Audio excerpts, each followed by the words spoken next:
মিলাদ ও দোয়া মাহফিলের সম্মানিত সভাপতি ১ নং ওয়ার্ড বিএনপি সভাপতি আব্দুল হান্নান মিয়া, উপস্থিত আছেন আমাদের ইয়ারপুর ইউনিয়ন বিএনপির বিপ্লবী সাধারণ সম্পাদক, যিনি কয়েকবার ইয়ারপুর ইউনিয়ন থেকে চেয়ারম্যানে নির্বাচন করেছেন।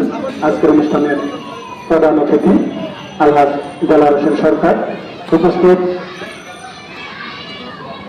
আমার এই সহযোদ্ধা ইয়ারপুর ইউনিয়ন বিএনপির বিপ্লবী সিনিয়র যুগ্ম সাধারণ সম্পাদক, যারা আমরা এর সাথে ছাত্র রাজনীতি থেকে শুরু করে আজ পর্যন্ত কাঁধে কাঁধ মিলে রাজনীতি করছি, সেই আহসানুল্লাহ ভাইয়া, উপস্থিত ইয়ারপুর ইউনিয়ন বিএনপির সিনিয়র সহসভাপতি আলহাজ ইসমাইল হোসেন মোল্লা, উপস্থিত যুব দলের ইয়ারপুর ইউনিয়ন শাখার সাবেক সাধারণ সম্পাদক আমিনুল ইসলাম দুলাল, উপস্থিত আছেন ঢাকা জেলা স্বেচ্ছাসেবক দলের যুগ্ম আহ্বায়ক নাজমুল হোসেন মোল্লা সহ পার্টি দলের সহসভাপতি বকুল ভূঁইয়া, উপস্থিত আব্দুর রশিদ পলান আমাদের যুবদল নেতা সহ আমাদের আশিনা থানা স্বেচ্ছাসেবক দলের সদস্য কামরুল হাসান সহ উপস্থিত বিভিন্ন নেতার নেতৃবৃন্দ, আসসালামু আলাইকুম।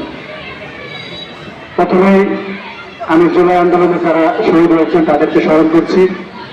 আপনারা জানেন জুলাই আন্দোলনটা কোঠার আন্দোলন ছিল। সেই কোঠার আন্দোলনটা এক সময় এটাকে এক দফার আন্দোলনে পরিণত হয়। সেই এক দফার আন্দোলনটা এই কারণে পরিণত হয় যে 17 বছরের ক্ষোভ আমাদের মধ্যে ছিল।